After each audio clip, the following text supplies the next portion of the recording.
Adana was already wide awake, her heart full. She sat in the corner of the hospital room, cradling her newborn son, whispering soft blessings into his tiny ear. Today was the naming ceremony, a day she had prayed for, dreamed of, suffered through 9 months of sickness, swollen feet, and lonely nights just to witness. Yet as joyful as it was supposed to be, a knot sat heavy in her chest, because he hadn't been there. Because Ebuka, her husband, had barely shown up during her pregnancy. Missed appointments, missed calls, missed everything. When he did show up, it was with excuses and silence. But today she chose to push all that aside. For her son, for this moment. She wrapped herself in a cream lace gown, her hair freshly braided, face glowing not just with powder but with purpose. No matter what happened, her son would be named with pride. The living room was already filled with family and well-wishers. Her mother placed a hand on her shoulder and whispered, "No matter how quiet you've been, I know you're carrying a storm in that heart. Be still today, my daughter." Adana nodded. She didn't want drama. Not today, until the front door opened. And in walked Ebuka, with her, a woman in red, tall, smirking, dressed like the naming was her runway. Adana froze. Everyone froze. The whispers started immediately. She followed him here? Who is she? Wait, is that not the same woman from? Ebuka didn't even flinch. He leaned close to Adana and kissed her cheek like everything was normal. "Morning, babe. This is just my friend, Amara." She helped organize the cake and stuff. Adana blinked. Just a friend. But the girl was carrying the diaper bag like a wife, giving orders to the decorator, smiling like she belonged. Adana said nothing. She just looked at her son, peacefully sleeping in her arms, and made a quiet decision. By the time the officiant from the registry arrived, Adana had stepped aside. She walked to the kitchen, reached into her folder, and pulled out the form she was told to bring for official record-keeping. Name of child, date of birth, father's name. Then she stopped. Her hand hovered over the surname line. The pen trembled slightly. Then it stopped. With quiet confidence, she scratched out Obi's, Ebuka's surname, and slowly wrote in her own. Okafor. She exhaled. No announcement. No tears. No tantrum. But when she returned and handed the file to the registrar, something in the room shifted. And when Ebuka saw what she'd done, his smirk cracked. The room was buzzing, people laughing, a few children playing with balloons, phones flashing as elders took turns blessing the baby. But in the middle of it all, Ebuka's smile had vanished. The registrar, a middle-aged woman with a no-nonsense tone, stood at the center of the room holding the official form. Child's full name, Chidibu Balija Okafor, she announced clearly, her voice slicing through the noise like a blade. Heads turned. Eyebrows shot up. Conversations stopped mid-sentence. Ebuka flinched. Wait, he said, raising a hand. That's a mistake. It's supposed to be Obi's. That's my son. The registrar looked down at the paper, then back at Adana. She crossed out Obi's. This is the corrected version. Okafor is the registered surname now. Ebuka blinked, then looked at Adana like he was seeing her for the first time. You did what? Adana didn't raise her voice. She didn't stand up. She simply adjusted her baby's cap gently, then looked up at him with calm eyes. I gave him a name rooted in peace, in legacy, one that won't confuse him in the future. What are you talking about? Ebuka snapped. That's my son. You don't get to just. I carried him, Adana cut in quietly, alone, through morning sickness, through blood pressure spikes, through nights when I wasn't even sure you were alive, Ebuka. A hush fell over the room again. Amara, the friend, shifted uncomfortably but didn't move. You walked in here today like you're the hero of the story, Adana continued. But heroes don't abandon. They don't cheat. They don't come to their child's naming with another woman. Ebuka stepped forward, trying to lower his voice now. You're blowing things out of proportion. You could have talked to me. I did, she said, over and over. You just stopped listening. The registrar cleared her throat awkwardly. Do we continue with the ceremony? Adana nodded. We do. As the naming resumed, some guests whispered. Others looked at Ibuka with judgment in their eyes. But Adana didn't flinch. She held her son tighter, kissed his forehead, and whispered, "You'll carry a name with pride, not confusion." And when the final prayer was said and the baby's full name was officially written into the family register, it was sealed. Chidibu Elijah Okafor. Not a single trace of Obi's. As the applause trickled in and the music resumed, Ibuka stood rooted in place. Humiliated, powerless, furious. And for the first time in a long time, he wasn't in control. The naming was over, but the tension lingered like perfume in the air. Heavy, undeniable. Family members filtered out slowly, whispering in corners, casting side glances at Ibuka as they left. Amara had slipped out the moment the ceremony ended, leaving behind nothing but a trail of perfume and embarrassment. Ibuka hadn't spoken to anyone, not even his own mother, who gave him a cold look and said under her breath, "You've disgraced yourself." Adana stayed behind in the living room, rocking the baby gently as the registrar packed up her files. "You handled that with grace," the woman told her. "Not many would." Adana smiled faintly. "Grace isn't weakness. Sometimes it's the last thing we hold on to." Later that evening, the house was quiet again. Adana was in the nursery, humming a lullaby when she heard the front door slam. He was back. Ibuka marched in like a man on fire. "So that's it," he barked. "You humiliated me in front of everyone, and now you're acting like nothing happened?" Adana didn't look up. She adjusted the baby's wrap and gently laid him in the crib. "I didn't humiliate you," she said calmly. "You did that all by yourself." Ibuka's voice rose. "You're my wife. You don't get to erase me like that. I'm the father." Now she turned. "No," she said slowly. "You're the biological father. That's different from being a dad. A dad shows up. A dad protects.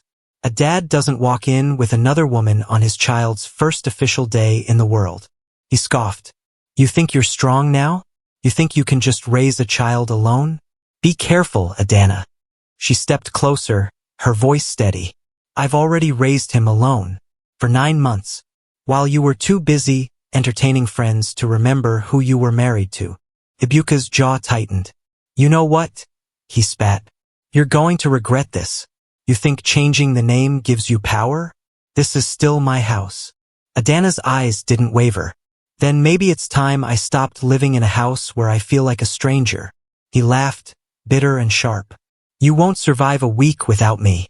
Adana walked past him, reached for the drawer, and pulled out a small, folded paper. She placed it on the table between them. It was a signed employment offer, remote work, high-paying, flexible hours. Ibuka frowned. "What's this?" "My backup plan," she said.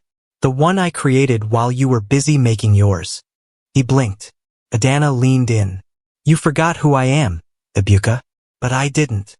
And as she walked away, the echo of her heels across the floor wasn't loud, but it was the only sound that mattered. The next morning, the house was still. No shouting, no footsteps, no baby cries, just the gentle hum of the ceiling fan overhead. Adana sat at the edge of her bed, holding folded onesie in her lap. It had Obi's Jr. embroidered on it, a gift from Ibuka's mother before the baby was born. She stared at the name for a long time. Then, quietly, she folded it one last time and placed it into a box labeled, "Things we won't carry forward." In the kitchen, she began packing small containers. Baby formula, her multivitamins, her journal, and a flash drive containing all the designs she'd been working on at night.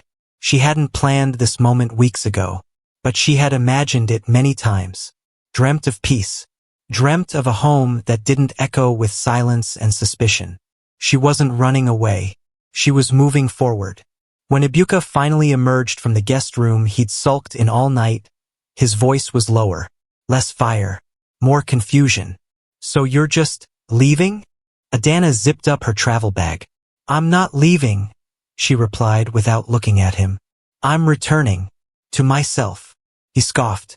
"You're really throwing this all away? Our marriage." She turned slowly. "You threw it away. The day you stopped seeing me as your wife. The day you thought disrespect could walk into my house wearing heels and perfume and still get offered cake. Ibuka looked away. Shame painted across his face, even if he refused to admit it. I was angry, he muttered. I made mistakes. No, she corrected. You made choices, and now I'm making mine. He stepped closer. What about the baby? What about co-parenting? Her eyes didn't flinch. You want to co-parent? Then show up. Show respect. Show responsibility. Because I won't raise my son watching me get disrespected and calling it love. She picked up her bag and lifted the baby into his carrier, adjusting the strap with practiced ease. Then, calmly, she walked past him, towards the door. Ibuka blocked the hallway. You're not even going to fight for us? That stopped her. She looked him dead in the eyes and said, I've been fighting alone for 2 years, Ibuka. You just thought my silence meant surrender. It didn't. She stepped aside. I'm not waiting anymore. As she walked out, her phone buzzed.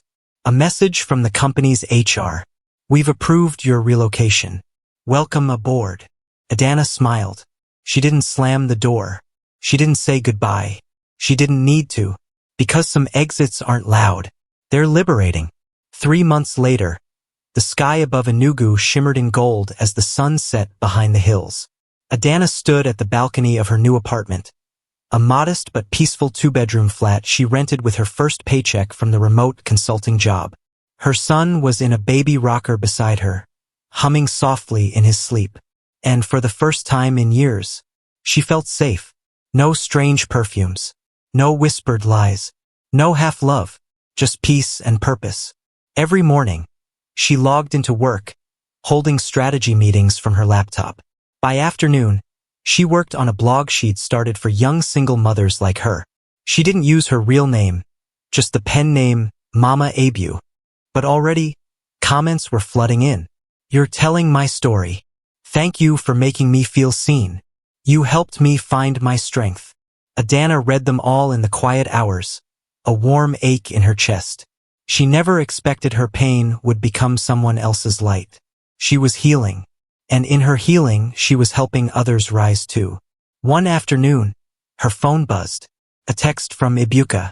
It had been weeks since she'd blocked him on calls and stopped responding to his random, I miss you texts. But this one was different. I'm sorry. I know I've lost more than I realized. I'd like to see my son, if you'll allow it. She stared at the screen for a while, not out of hatred, but out of clarity. Ibuka was no longer a question mark in her life. He was a closed chapter, and she wouldn't reopen old wounds for the sake of convenience. She texted back, You may visit him, but don't confuse access for authority. We will raise him with love, but on my terms. She pressed send, then closed the message. Later that week, she took her son for his first official hospital checkup.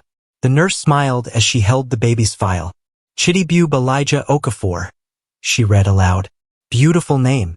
He looks just like his mama. Adana smiled. For the first time, the name didn't sting with compromise. It didn't remind her of betrayal. It was hers, her father's, her identity, a name rooted in strength. She looked down at her son. You carry a name full of grace, she whispered, and you'll never have to earn anyone's love the hard way. Outside the hospital, a woman approached her. She looked familiar. Then Adana recognized her. It was Ibuka's cousin, the one who used to avoid her at family events. The woman paused, then said, I just wanted to say, what you did that day at the naming, you gave a lot of us courage. Adana blinked. I thought you all hated me. We were just scared of what we weren't brave enough to do, the cousin said. But you did it. You reminded us that silence isn't strength. Leaving sometimes is. And with that, the woman walked away. Adana stood frozen for a moment. Baby in arms, breeze in her braids, and a fire in her heart. She hadn't just found herself. She was becoming someone others looked up to. It was a quiet evening when the call came in. Adana almost didn't answer. The number was unfamiliar, but something told her to pick up. Hello. A shaky voice responded, Adana. It's me. She froze. Ibuka. Her instinct was to hang up. But something in his tone wasn't arrogant. It wasn't bitter. It was broken. I didn't know who else to call, he continued. I messed up. I know I did. And now, Amara left, took my savings, emptied the account. The shop lease is gone. Everything. Adana said nothing. I'm not calling to beg you to take me back, he added quickly. His voice cracked. I don't know how to be a father to our son. I don't even know where to begin. She stood still, heart beating slowly, calmly. Once upon a time, she would have wept for him. She would have tried to fix it. But now, she'd learned something important. You're not required to rescue someone who watched you drown. And yet, you want to be in your son's life? She asked quietly. Yes, he breathed. Then prove it. Not to me. To him. Where do I start? She paused, then said, You start by showing up. Without excuses. Without ego. You learn his favorite toy. You hold him when he cries. You pay for his needs.